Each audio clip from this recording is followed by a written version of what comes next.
Olá, sejam todos muito bem-vindos a mais um episódio do nosso KidCast, um podcast para toda a sua família. Eu vou começar aqui cumprimentando ele, meu companheiro. Boa noite. Eu falando boa noite de novo, mas vamos lá agora. Boa noite, boa noite, bom dia, boa tarde. Olá, pessoal. Oi, tudo bem? Vamos embora para mais um. Não é, doutor Flávio? Com certeza. Mais um. Hoje eu tô querendo dar boa noite para todo mundo, mas vamos lá. E a gente começa o nosso episódio, claro, apresentando para vocês os nossos patrocinadores que vocês já conhecem, né? Vamos começar falando da Brau Bar. A Brau Bar é uma beauty story e pode deixar você ainda muito mais bonito e bonita. Tá? Eu comecei falando dos homens, porque os homens também podem ir lá, porque tem diversos serviços. Tem manicure, pedicure, tem spa dos pés, tem hidratação, escova, design de sobrancelha. Então, você que está aí merece viver o seu momento Brau Bar. Acesse aqui o Instagram, conheça e depois você vem dizer aqui nos comentários se você gostou ou não. Mas eu tenho certeza que você vai sair de lá encantado e vai voltar sempre. O nosso outro patrocinador é a Vinascer. Você sabia, papai e mamães, que além do obstetra, vocês podem escolher o pediatra que vocês querem que participem ali do nascimento do seu filho, que estejam com vocês ali na sala de parto? E como eu aprendi, não só na sala de parto, né, doutor Flávio? Antes... Exatamente. O ideal é que a consulta venha antes da sala de parto, para quando chegar à sala de parto já existe um relacionamento pais e pediatra, e também a gente já conhecer toda a história da gestação, a história da família, tudo. Porque aí você vai se sentir ainda muito mais tranquilo e confiante tendo ali um pediatra. Exatamente. Que vai trazer para você todo o conforto e segurança que a gente precisa nesse momento que é único e totalmente especial. Vai passar aqui agora o Instagram da Vinascer para você ir lá e conhecer um pouquinho mais. E agora sim, nós vamos conversar com ela, com a nossa entrevistada desse episódio, que é a doutora Ana Carolina, que a gente vai chamar de Carol, né? E ela vai compartilhar com a gente um momento da vida dela que foi muito especial, onde ela vai compartilhar o momento que ela teve de trabalho humanitário. É isso, Carol? Isso mesmo. Obrigada. Olá, sem boa noite, com boa noite. Então... Na verdade, quando a gente escolhe fazer pediatria, não faz muito sentido, né? Porque, assim, tem outras profissões, outras especialidades que te dão qualidade de vida melhor, remuneração melhor, e a gente escolhe porque gosta, porque tem afinidade com criança, porque fala bem a língua delas, né? E eu sempre gostei muito de criança. Uhum. Desde a faculdade foi uma luta minha contra a especialidade que eu queria fazer pela escolha racional. E eu sempre quis muito trabalhar com Médicos Sem Fronteiras. E aí, minha vida sempre, eu trabalho com plano A e plano B. O meu plano A era ir para o Médicos Sem Fronteiras e o plano B era qualquer outro. No meio do caminho, eu conheci meu marido e virei para o plano B. E aí, deixei esse sonho de lado, mas sempre foi uma coisa que vibrou muito em mim. E eu comecei a ser voluntária em termos de contribuição. Sim. De um projeto que nasceu mais ou menos junto com a minha formatura, que chama Fraternidade Sem Fronteiras, que possibilitou viver o sonho de trabalhar como médica em algum lugar que precisasse muito. Não que a gente não precise no Brasil, mas é muito diferente. Eu pude comprovar isso de verdade. Mas porque quando você tem uma família, você tem que se dedicar aos filhos, ao marido. E aí, viver a fraternidade, o Médicos Sem Fronteiras não era mais uma possibilidade. E aí sempre foi um sonho ir para lá. O trabalho da fraternidade começou em Moçambique.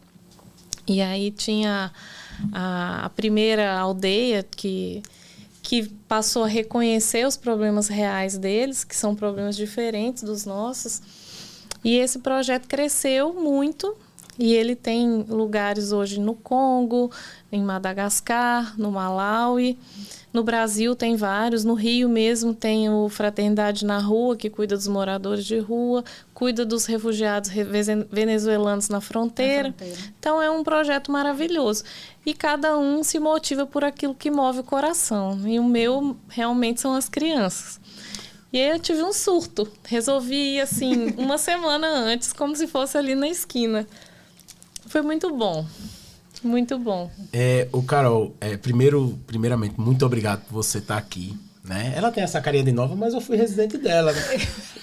Infelizmente... Doutor Flávio gosta de entregar. Já pensou? Infelizmente, por um curtíssimo período de tempo, porque eu era residente do HU, ela era preceptora no HGE, e naquela época quem era do HU não rodava muito no HGE. Mas depois eu tive o prazer e a honra de trabalhar com ela, tanto no HGE como em outros hospitais também. E você, sem sombra de dúvida, tá assim, se não for a mais, é a top 3 de pediatras humanas de Maceió. Tanto é que você é extremamente estudiosa, inteligente e excelente no que faz, e você sempre trilhou a sua carreira mais no SUS. Você tem seus outros vínculos, mas quem é a Carol? Carol do HGE. A Carol, professora do HGE. Todo mundo conhece ela, né? Então, ela, de fato, ela sempre teve essa visão humana. E você, junto com a Dora, e claro, com tantas outras pessoas, que ninguém faz nada sozinho, você conseguiu mudar a pediatria do HGE. Porque eu tive o desprazer de rodar na pediatria da HGE antes, e eu tive o prazer de rodar também, de conhecer a pediatria depois de vocês. Então, vocês estão de parabéns pelo trabalho que vocês fazem. Deve ser muito cansativo, deve ser enxugar gelo todo dia, mas eu tenho certeza que também é muito prazeroso. E antes mesmo de você falar sobre esse trabalho humanitário que você fez, explica aí de onde como é que você largou o pão de queijo, o tutu, largou tudo isso pra ver como é cuscuz com ovo aqui. Pelo amor de Deus, como é que você veio parar aqui? Então, o mineiro não casa, né? Aí eu já tava lá naquela desesperança. Disse, não, eu vou terminar a residência e vou pro Médicos Sem Fronteiras. Lá não tinha chance de casamento. E aí eu conheci meu marido, que é daqui. A gente namorou um ano à distância. Você conheceu lá? Conheci lá, ele estava trabalhando. Aí ele foi a trabalho, na semana que ele foi a trabalho, eu conheci ele. Na semana depois que eu fiz a minha inscrição do Médicos Sem Fronteiras. Então já dá para dizer que ele lhe conheceu assim, né? Me conheceu assim, com certeza. E aí, pronto, eu vim pra cá, assim, terminei a residência no dia 31 de janeiro, que na época terminava 31, dia 2 de fevereiro eu estava em Santana, dando plantão. Nossa, já estava no interior de Alagoas. Nossa, que abismo, hein? Pelo amor de Deus. Foi muito impactante. Mas tá valendo a pena, pelo menos. Foi ótimo, foi muito bom. E conta um pouquinho aí de como é o nome do país, Malawi? Malawi. Onde é que fica Malawi? Então, o Malawi fica no sudeste da África. Sudeste da África. E é um país que ficou mais conhecido por conta do Bruno Galhaço, que adotou as 2 crianças de lá. E deu uma certa visibilidade para o projeto na ocasião. E eu fui para lá porque eles fazem caravanas, algumas por ano, e ia ter essa caravana do Malawi, e eu desejei muito estar lá, na companhia de um amigo meu que se formou comigo, e a gente topou a ideia. Ele vai sempre, e eu sempre na vontade. E aí, o Malawi é um país muito pobre, acho que hoje ele deve ser o 5º mais pobre do mundo. E é pobre de verdade, não é pobre a gente não tem como mensurar, né? Muita gente... É uma gente... realidade muito diferente. Porque assim, um monte de gente... mas por que você vai para tão longe? Tem o sertão. Tem o sertão, eu reconheço. Mas a gente tem hoje condições de dizer que vive muito distante da miséria de lá. Por mais que o sertão seja pobre, por mais que tenha carência de coisas, as políticas públicas aqui, elas existem. Lá não. Lá elas não existem.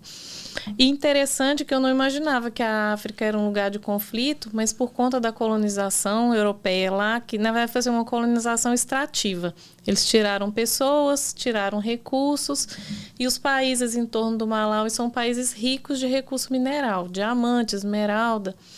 E como eles foram divididos aleatoriamente, os povos rivais continuam rivais, porque eles carregam isso na raiz deles, né? Então, eles vivem todos em guerra civil. E o Malawi, por ser o único país que não tem recurso mineral nenhum, nem tem agricultura, não tem riqueza de nada, é um país pacífico. Então, ele acabou virando um campo de refugiados das guerras ao redor. Sim. Só que diferente do Brasil, em que o refugiado é acolhido, tem direito ao SUS, tem direito de trabalhar, ainda que informalmente, lá eles não têm. Então, eles vivem na mais absoluta miséria mesmo, real. E aí, a partir da miséria, e tudo que uma pessoa é capaz de fazer para comer e alimentar os filhos, vem os problemas sociais junto com isso. Então, é muito triste, muito angustiante você ver, às vezes, uma mãe que tem lá 7, 8 filhos, porque os filhos são muito numerosos, mas que comeram há 3 dias. Então, gera, assim, na gente que vive com fartura, um impacto grande. E eu digo a você, o que mais... a gente estava conversando há pouco sobre cachorro, né? Você não vê um cachorro, um gato, não vê nada. Comem. Todos comem rato. Espetinho de rato vende na estrada. É muito triste, assim. É uma realidade muito diferente da nossa. Tá, quando você decidiu ir para lá, né? Você tinha um pensamento. Quando chegou lá, realmente a realidade é outra completamente diferente. Você não tem como mensurar o que você ia ver lá. Só vivendo, só estando lá. E Com certeza. quando você chegou, assim, o que mais foi impactante? Que a Carol pode olhar e depois ela, em uma palavra, Carol, o que mais te impactou quando você chegou lá? Foi a fome. Sem dúvida, foi a fome. Porque a primeira visita que a gente fez em uma casa foi uma mocinha de 16 anos que já tinha 3 filhos. A mãe tinha sido assassinada e ela criava mais 4 ou 5 dos irmãos. Uma das meninas tinha alguma coisa congênita, era uma sífilis congênita. E as mulheres, em troca de comida, elas se prostituem. Isso é regular. É a forma como elas têm porque a mulher não tem o mesmo papel social que tem na nossa sociedade. Sim. E aí, assim, a gente entrou... Uma regra, né, que o coordenador falou foi assim, olha, não chorem diante do sofrimento das pessoas, porque você tira a dignidade dele, ele sente pena. Não era pena, mas quando ela começou, a casa dela tinha, assim, 6, 7 pessoas. E aí, quando ela começou a relatar, um saiu, outro saiu, por fim ficou só ele.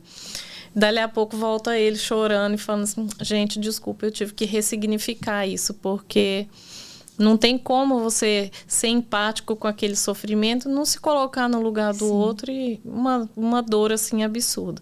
Foi muito bom porque ela pôde ser acolhida pelo projeto, porque a gente tem a oportunidade de apadrinhar durante as visitas mesmo. Mas a situação dela viver e você falar assim, como que ela acorda todos os dias para buscar comida morando aqui, sem uma janela, no chão duro, dormindo aqui, cuidando desse monte de criança, sem água, não tem água encanada, luz rico, tem luz durante 6 horas do dia. É muito diferente mesmo, de fato mesmo. E aí eles têm essa força de viver que eu me questiono se eu teria, porque é diferenciado.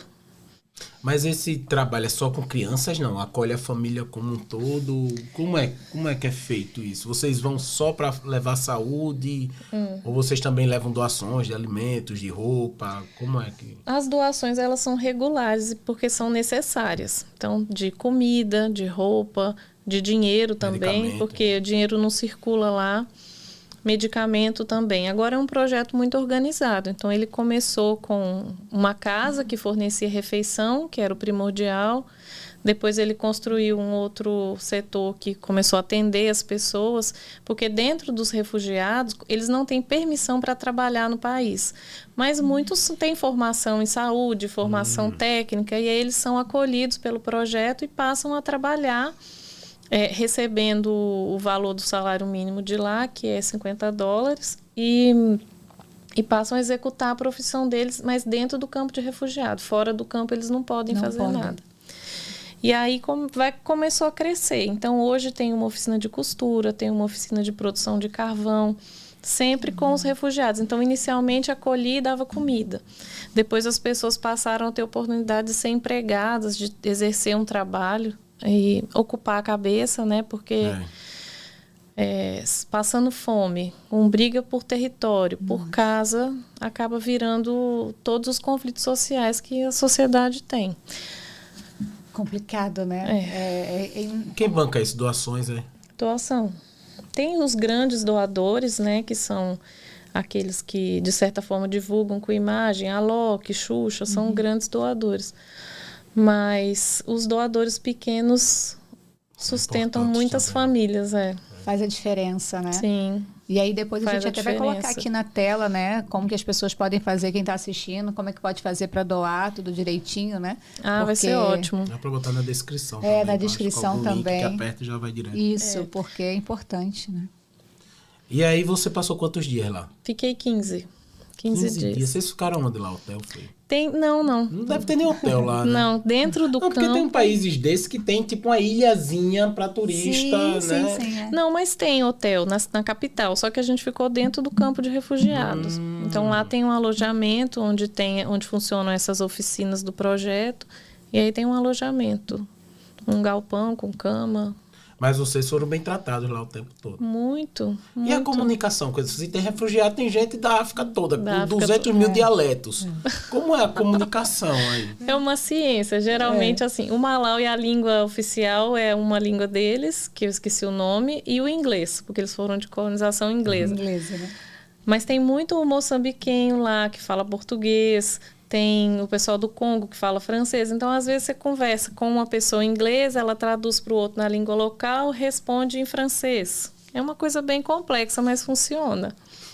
Então Funciona sempre super tem, bem. por exemplo, esse pessoal que já mora lá, né, no campo de refugiados, né, que vão lá. Os profissionais que queiram ir, por exemplo, se o Flávio quiser ir passar 15 dias lá como médico para poder fazer, aí ele entra em contato com esse pessoal que já está lá para para fazer como você fez. Sim. Costuma ter algumas caravanas, que eles chamam. Tem a caravana da saúde, que é uma caravana que vai exclusivamente para fazer atendimento médico. Essa caravana da saúde, ela tem 2 a 3 vezes por mês, por ano. Por ano.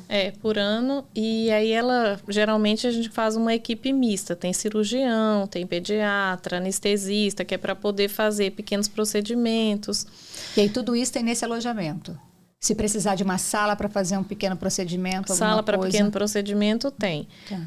Quando é uma cirurgia maior, que às vezes a gente consegue fazer, tipo hérnia, aí a gente faz um convênio com o hospital que é um hospital bem assim, estilo Bem rudimentar. Noélia, bem rudimentar. Exatamente. E aí consegue trabalhar. E nas crianças, assim, o que você pôde perceber delas? Como você falou, né? Você falou, enquanto mãe, talvez você não tivesse ali aquela condição que aquela mãe Aquela ali força, de 16 né? anos, aquela força de acordar todos os dias. E as crianças, né? Porque as crianças, elas têm muito a nos ensinar que de Elas alegria vivem no mundo natural, delas, vivem no né? mundo delas, sabe? Como é que elas são lá, né? Mesmo, vamos lá, 3 dias com fome, né? Como você falou no início. Elas choram de fome. Fora isso, são crianças. E interessante que criança é linguagem universal mesmo, né? Então, elas fazem de tudo, brinquedo. Eu me lembro de uma criança que estava tem uma vala de captação de esgoto lá. E aí elas estavam com umas latinhas, como se fosse uma panelinha, brincando de fazer comida. E o outro tinha um Lego na mão. Aí o Lego ela fazia de boneco, tinha hora que era a mãe. Brincam mesmo, soltam pipa. São crianças. E outra, a gente... obviamente que eu não desmereço as crianças que têm alguma coisa, né, em relação à seletividade alimentar, mas assim, seletividade alimentar existe quando tem comida. Quando não tem comida, não tem. Então, elas comem o que tem. É fruta, come fruta. Ah, tá verde, come verde, porque tem. Hoje tem. Então, e eles têm muito essa noção do hoje eu vou comer, amanhã eu não sei se vou comer. Entendi. Então, isso é muito legal, assim, da parte delas de encontrar a gratidão no momento presente, porque eu acho que a gente vive, às vezes, muito amanhã, projeta nas crianças muito amanhã. Ah, você não vai fazer isso porque... Amanhã tem... Não, eles vivem agora. Amanhã não sei nem se eu estou aqui, porque a realidade deles, da maioria das famílias, é os pais terem morrido na guerra, a criança ter visto o pai ser assassinado. Então, eles vivem muito essa coisa do eu só tenho agora. É uma coisa bem deles mesmo, filosofia do povo africano mesmo. Essa coisa do momento e da bênção que é estar vivo. Que eu acho que se não fosse nessa situação, talvez tivesse um índice de suicídio altíssimo pelas condições que eles vivem, né? E eles celebram cada chegada, então quando vocês chegam lá, para eles é uma festa. Festa. Recebem com música, dançam, abraçam, adoram abraçar, uma coisa muito... E assim, tem também uma diferença entre homem e mulher. Então, o homem não abraça as mulheres em geral, exceto as visitas, né? Sim. Mas assim, não tem abraço entre homem e mulher, mas as mulheres todas se abraçam, tem uma sororidade assim nata, elas têm uma força própria delas, são muito vaidosas, muito sensuais, tem uma alegria da vida que é de se aprender demais. Inexplicável, né? Inexplicável, verdade. Teve alguma criancinha que você teve muita vontade de trazer na mala? ou várias? Várias. Eu mal olhava, porque eu falava assim, meu Deus, esse eu vou levar fácil. Muitas, são lindas. Mas assim, eu falo de brincadeira, porque elas têm um laço muito forte com as mães. Sim. E elas não estão ali... às vezes tem essa coisa de, eu vou levar... Muita gente falou, traz uma para mim. Mas elas estão muito bem no lugar delas. E aí a gente perceber isso... Tem que ajudar elas a ficarem lá, melhorar lá. E não Você pode fazer adotar, mas dando o recurso, né? O dinheiro, mantendo ela lá, mantendo ela no núcleo dela. No núcleo dela, né? Você trouxe algumas fotos pra gente, não foi, Carol? Vamos ver algumas fotos aqui? Um pouquinho... Fala pra gente um pouquinho dessa foto aí. Então, você estava me perguntando, né? O que impacta nas crianças. O mais interessante é que você não vê desnutrição infantil até uns 3 anos, porque elas todas amamentam. É muito raro você ver uma mãe que não amamenta. E ela costuma amamentar uma sequência de crianças. Então, as crianças são muito, até uns 3 anos, bem nutridinhas e as mães bem magrinhas. É um padrão.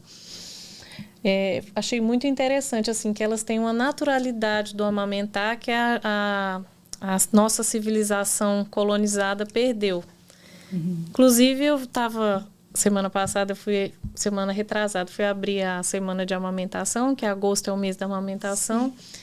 E aí, semanas eu tive a oportunidade de fazer a abertura da semana de amamentação e a gente veio conversando sobre quanto que amamentar perdeu a naturalidade nas nossas gerações, né? Então, as nossas avós, elas já foram amamentadas por amas, né?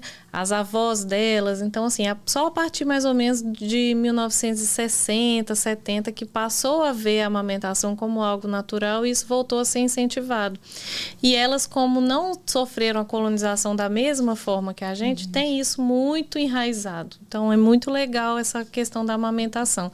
Inclusive, elas amamentam por conta da carência de alimento, inclusive quando a mãe tem HIV. Não é uma contraindicação lá para amamentação. Para amamentação, né? Vamos ver a próxima foto. Essa desse olha, olha essa daí, gente. Essa menina é a coisa mais linda. Essa eu carregaria muito. 3. 3 anos. 3 anos. É linda.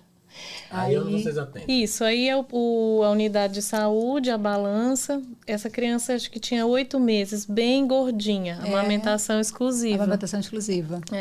Esse é o enfermeiro e mais para frente o enfermeiro também, que fazem a triagem, é a mãe. Fazem a triagem das crianças, pesam, fazem a anamnese na língua local deles, traduzem para a gente faz o exame físico e a conduta. E a conduta, né? Vamos ver a próxima foto. Um pezinho muito lindo. Eles andam todos descalços. O sapato realmente é carente lá. É carente, né, de chegar. Cara, como pôr na chinela, né?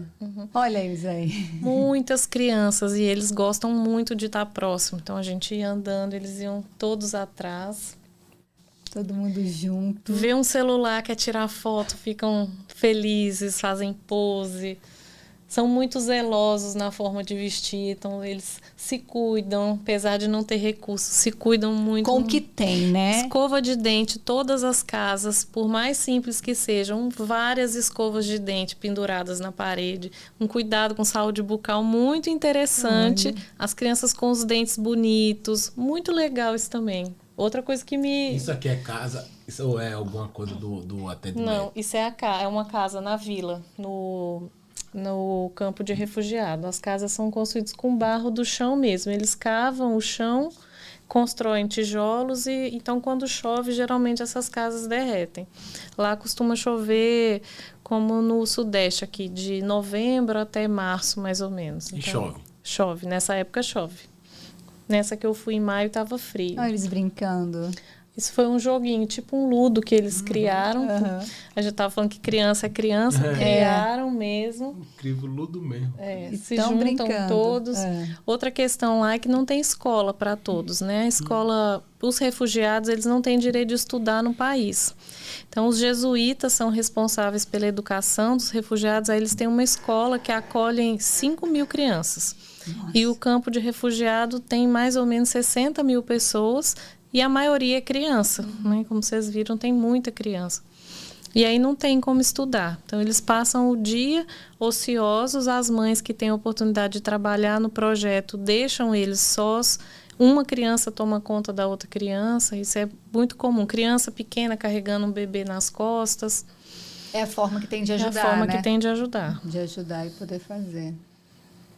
Aí mais uma coisa mais linda, amamentada exclusivamente. Olha. A mãe dela é professora na escola que tem no campo. Esse aqui é enfermeiro? É um enfermeiro que faz a triagem e Você faz. Você lembra de onde ele é? Ele é do Congo. E ele está no campo de refugiados? No campo de refugiados do Malawi. Do Malawi. Olha que foto linda. Linda. Olha o olhar expressivo, o brilho né? do olho. Que é o dente mesmo, como você falou, né? Todos com o dentinho bem... O catarrinho descendo ali, mas também faz parte. Né? Normal, Tem né? direito, né? Aí tá parecendo... É uma área de socialização, esse local? É uma tenda no formato que eles têm lá, que serve para fazer evento. E todos os dias, 7 horas da manhã no campo, quando as pessoas chegam, elas fazem um culto ecumênico, que dura 10 a 15 minutos, cantam, fazem uma oração em várias línguas, todas traduzidas, são vários dialetos, inglês e francês. E aí fazem a oração e cada um segue para o dia, para o seu dia. Para viver o dia, né? Carol, mas esse campo de refugiado é tipo um bairro? Tipo um bairro. Mas cercado, murado, não? Cercado, com cerca real. E o governo negligencia totalmente isso? Então, ele cedeu o espaço, mas ele não permite que as pessoas circulem no país. Tem que viver ali. Tem que viver ali dentro. E ajudam de alguma forma? Com alguma o cesta governo básica? Não, porque o próprio malauiano é muito pobre. Sim. Então, aquele filme, O Menino que Inventou o Vento, é uma história real de um malauiano. Eles são muito pobres, em geral. Então, o refugiado entra para competir com emprego, competir por comida. Então, é briga territorial mesmo. Quem ajuda é a Acnur, que é um ramo da ONU que cuida dos refugiados. Sim. E aí, eles selecionam os candidatos e cada um tem direito a receber $5 por mês, que é em dinheiro de lá, $5 deve ser uns 20 mil Malawi Kwatis, que é pouco dinheiro. Então, você não consegue comprar, por exemplo, 1 quilo de frango, 5 mil Malawi Kwatis. Então, você consegue, com o dinheiro que a ONU dá, comprar 4 quilos de frango. Então, ninguém come proteína lá.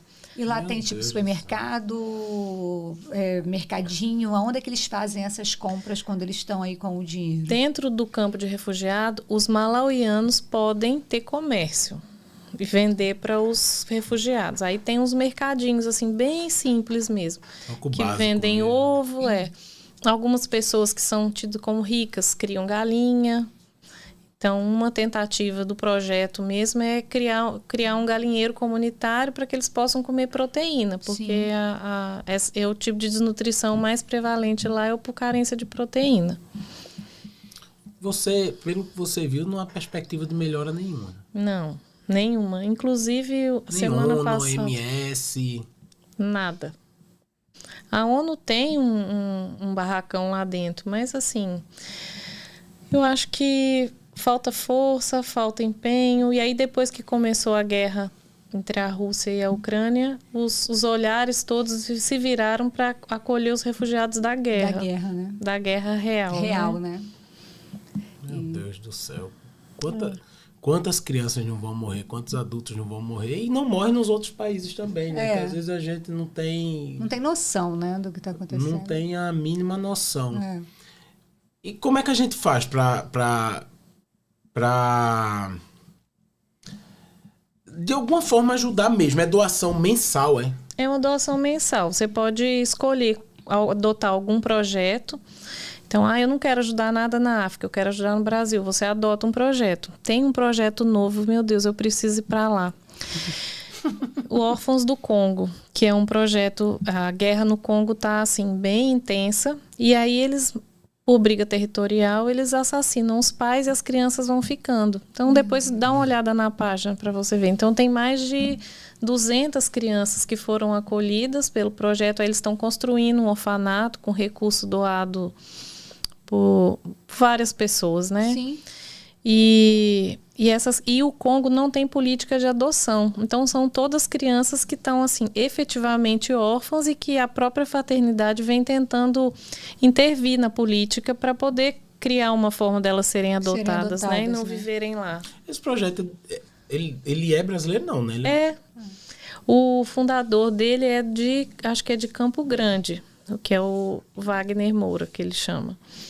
Não é o Wagner Moura, não. Não é o ator, não. Ele chama Wagner Moura. E a idealizadora do projeto no Malau e a esposa dele, que chama Clarissa. Mas não são médicos, não, né? Não. A Clarissa é administradora e o Wagner, não sei te dizer a formação dele. São pessoas maravilhosas. Imagina. De uma entrega, assim, que você fala, meu Deus, eu fico até constrangida às vezes, de tão grande. A pessoa doa a vida para isso, né? Ô, Carol, deixa eu te perguntar. Como até o Flávio, né, na hora de te descrever, falou, né? Nunca vi tão humana, né?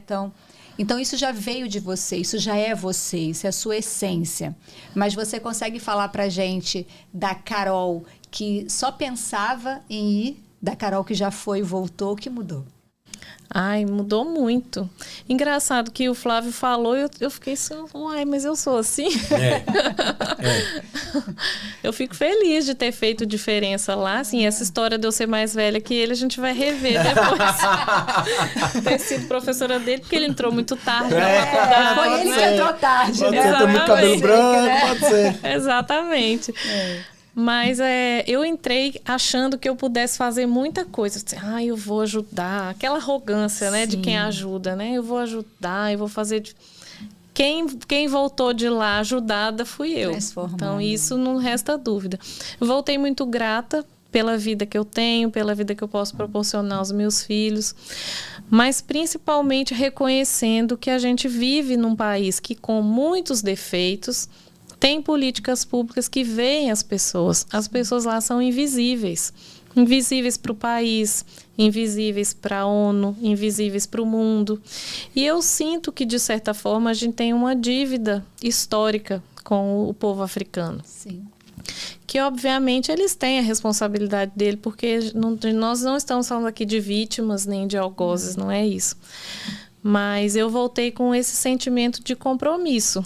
E de continuar tanto nessa ida como na adoção dos projetos, que é uma coisa que eu já faço há muitos anos, mas me senti comprometida em, de repente, conseguir contagiar outras pessoas, porque a gente conhece tantos projetos que, por fim, a gente se decepciona. Sim. E lá eu tive a oportunidade de ver, assim, que, meu Deus, durante muito tempo eu doava R$50. Eu falei assim, meu Deus, R$50 não faz diferença. Faz diferença, porque R$50 são $5 que sustenta, às vezes, uma família. Sim. Então, é pouco para a gente e para eles é muito, é demais tudo mesmo. Deles naquele momento, exatamente. Né? Então, isso foi legal que ela falou agora, né, Flávio? Que, por exemplo, você que está assistindo é um projeto de confiança, porque é exatamente isso, né? Às vezes o dinheiro vai integral, né, para o projeto. Integral. Então, você pode confiar que vai fazer a diferença na vida de uma família lá, né? Com certeza. Muito mais do que uma pessoa, uma família inteira. Uma família inteira. E às vezes ajuda mais do que ir lá, né, propriamente dito. Né? Claro, você teve essa experiência, mas você ajudar a longo prazo talvez seja mais importante do que propriamente ir lá, né? Exatamente. São os anônimos, né? A gente tem a oportunidade de ajudar estando em qualquer lugar, né? Sim, quando eu vou para lá, eu acho que talvez eu estivesse buscando ser ajudada. Sim. Porque foi uma experiência maravilhosa, mas eu saí muito mais preenchida do que eles tinham a me oferecer do que eu deixei lá, com certeza. Eu acredito muito nisso, de que quando a gente tem experiência, né, com outras realidades, A gente olha para nossa e vê, caramba, eu deveria agradecer. Como você falou, eu deveria ter agradecido mais, eu deveria valorizar mais o que eu tenho. O que não significa que você que já tem não possa almejar ter mais. Isso não é problema nenhum. Sim, mas sim. é ser grato pelo que você tem. Porque tem pessoas, né, não só do nosso país, mas principalmente em outros países, como você bem falou, são mais pobres do que o nosso, e que não tem nada. Literalmente nada. O modo como você se educa e se relaciona com as suas filhas mudou? Mudou muito. Eu já sempre fui assim, muito de tentar ensinar elas a valorizar o que elas ganham, né? Porque a gente às vezes compensa muito a falta em casa com presente, né? Eu tentava sempre me controlar, mas às vezes eu fazia sem perceber. Mas elas tiveram a oportunidade de viver junto comigo o dia a dia, porque eu fazia chamada de vídeo com elas, depois eu voltei, elas me percebem muito apaixonada pelo trabalho. Sim. E voltei mais apaixonada ainda pela possibilidade, né? E é interessante que hoje elas têm uma certa racionalidade no... A gente faz a feira, quando passa 15 dias, a geladeira vai baixando o estoque, né? Aí elas chegavam sempre, meu Deus, não tem nada para comer. Aí hoje elas, quando começam... Elas lembram. Tem, né, mãe? Mas assim, se der para você fazer feira de novo... para comprar aquilo ali, né, que a gente gosta, né? Então a gente faz muito isso sempre. E outra coisa que eu gostei muito, que elas conseguem hoje incluir a gente vai fazer oração no almoço... E aí elas vão, obrigado, papai do céu, por favor, olhe pelas crianças da África, porque pode ser que elas não estejam comendo agora.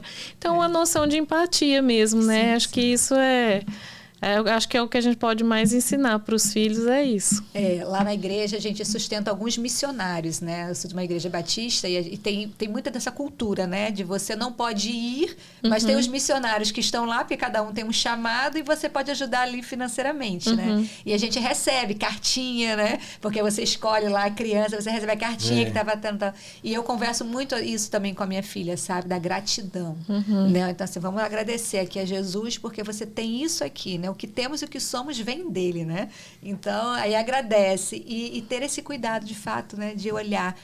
E, às vezes, você não precisa ir na África, né? Tem alguém também do seu lado, próximo a você, que pode estar precisando de uma ajuda, né? Então, é ser empático, né? Seja os profissionais, como o Flávio falou no início, né? Acho que quando você já procura um profissional, principalmente da área de saúde, é porque você está precisando de alguma coisa, né? De algum cuidado. Então, você ser um profissional empático também faz toda a diferença, né? Ser um profissional humano, né? Faz toda a diferença. E no dia a dia, né? Ser um ser humano, porque às vezes a gente está virando robô em alguns momentos. A gente se perde muito mesmo. Ai, que história linda. Já me emocionei. Mas muito bom, né? É engraçado, quando eu inventei esse negócio de podcast, a minha ideia, eu até conversando com o Tamires, era conversas aleatórias. Eu não queria nem fazer de medicina. Nada relacionado com medicina. E porque eu comecei a escutar tanta história. Uma vez eu conversando com um rapaz que foi arrumar... Um encanador. Foi arrumar uma torneira lá em casa. A história de vida dele, eu ficava assim olhando, disse, rapaz. Aí depois conversando com o filho da Maria que trabalha lá em casa, conheço ele há 20 anos e não sabia da história dele. Eu disse, rapaz, tem muita história boa pra ser contada. Aí depois a gente foi ajustando, eu disse, não, vou fazer um podcast mais voltado pra criança, pelo menos. Aí quando eu vi a foto no seu Instagram, eu disse, cara, isso vai dar uma história muito legal, porque assim, não tem como a gente mensurar, não tem como a gente pensar. Eu acho que é só vivendo, não tem essa emoção.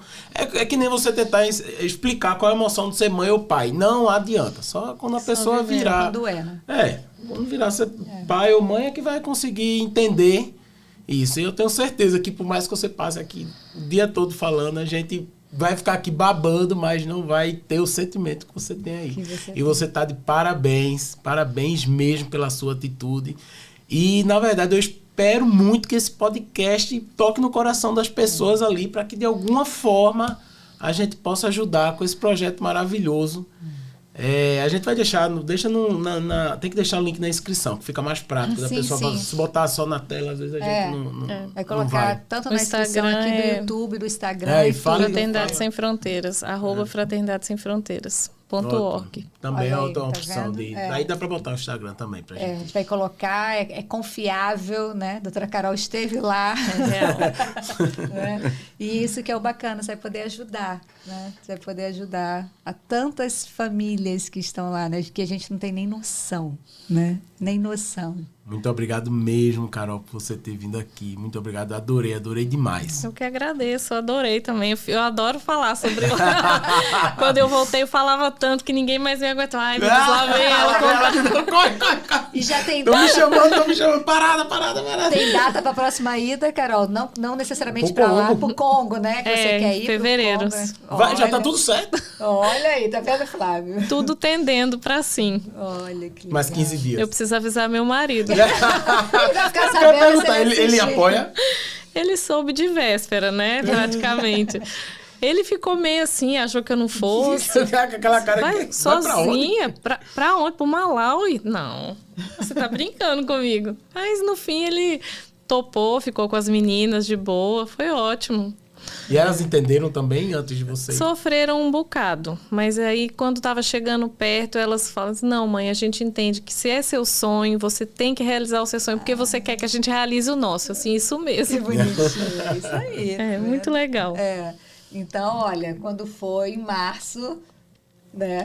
Fevereiro aí, em março, teremos outra teremos história. Quem outra sabe a história. gente não carrega mais um pediatra, uma Olha dentista. aí, doutor Flávio. Uma jornalista para fazer a Olha, cobertura vamos fazer lá. a cobertura, vamos lá. Né? Olha aí. Todos. Vamos gravar um podcast de lá. De lá, não já é? pensou? Olha aí, Kidcast no Congo, né? Exatamente. Mostrando.